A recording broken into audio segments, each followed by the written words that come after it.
ကြိုက်ထီးရိုးမှာတသက်လွတ်ဆက်သားကြောင့်လို့လူသိများတယ်။ကထဦး6လေးကိုရခိုင်တုတ်ပြမှာပဲဖြစ်ပါတယ်။သူကဆက်သားကြောင့်နဲ့လေတကယ်တူတာမို့လို့လိုက်လောက်စားကြည့်ကြနော်။ပါဝင်ပစ္စည်းနည်းနည်းလေးနဲ့အရန်ရတာရှိတဲ့ဟင်းလေးတစ်ခွက်ကိုရရှိစေမှာပါ။အရင်ဆုံးကြက်သွန်လေးတွေကိုအခွန်ခွာလိုက်ပါမယ်။ကထဦး6ကိုပြုတ်တာမရိုက်လိုက်ရလို့15မိနစ်လောက်ပြုတ်ထားပေးလိုက်ပါနော်။ပြီးရင်တော့လိုအပ်တဲ့ငရုတ်သီးစိမ့်လေးကိုလည်းအခွန်ခွာလိုက်ပါမယ်။ပစွန်ကြောက်လေးလည်းထဲမှာမလို့ပစွန်ကြောက်လေးကိုလည်းရေးစိမ့်ထားလိုက်ပါတယ်။ဒါလေးကတော့ပြုတ်ထားတဲ့အနေထားလေးပါ။ပြုတ်ပြီးရင်တော့ဒီလိုတစ်ချောင်းချင်းစီကိုခွာပေးရပါတယ်။ပြီးရင်တော့ခုနကအခွန်ခွာရတဲ့ကြက်သွန်ဖြူနေရဲ့ငရုတ်သီးစိမ့်လေးရဲ့ကိုလှော်လိုက်ပါတယ်ပြီးရင်တော့သူ့ကိုထောင်းလိုက်ပါမယ်သူ့ရဲ့ရခိုင်နာမည်လေးကလည်းစစလေးပါဘယ်လိုလေးလဲဆိုရင်တော့တောင်ဖော်ပန်းဒီလို့ခေါ်ပါတယ်ပြီးရင်တော့ခုနကရေစိမ့်ထားတဲ့ပစွန်ကြောင်လေးကိုလည်းထည့်ပြီးထောင်းလိုက်ပါတယ်ငငယ်ပြီးဖုတ်တာလေးကိုလည်းမပါမဖြစ်ထည့်လေးလိုက်ပါတယ်အခုလုံးကိုပပလေးထောင်းလိုက်ပါတယ်ပစွန်ကြောင်မကြိုက်လဲမထည့်လို့ရတာမို့လို့ပစွန်ကြောင်မကြိုက်ရင်တော့မထည့်လို့ရပါတယ်ပြီးရင်တော့တံမြာသေးလေးတွေကိုစိတ်ပေးထားလိုက်ပါဒါဆိုရင်တော့စားတုပ်လို့ရပါပြီနော်ခုနက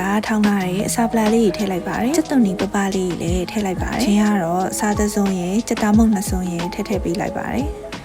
ချင်းချင်းလေးကြိုက်တာမို့လို့တံမြာလေးကိုတော့3လုံးလောက်ထည့်ပေးလိုက်ပါတယ်သူရဲ့ရတာလေးကအစိမ်းတော့လို့ချွတ်ချွဲကြီးမှုတ်တာကြောင့်အစိမ်းထက်အချောက်ကိုပိုကြိုက်ပါတယ်ဒါဆိုရင်တော့အရန်ရတာရှိတဲ့ချင်းငံဆက်ကထဦး6တုပ်လေးရောက်သွားပါပြီရှုအားပေးကြလို့ကျေးဇူးတင်ပါတယ်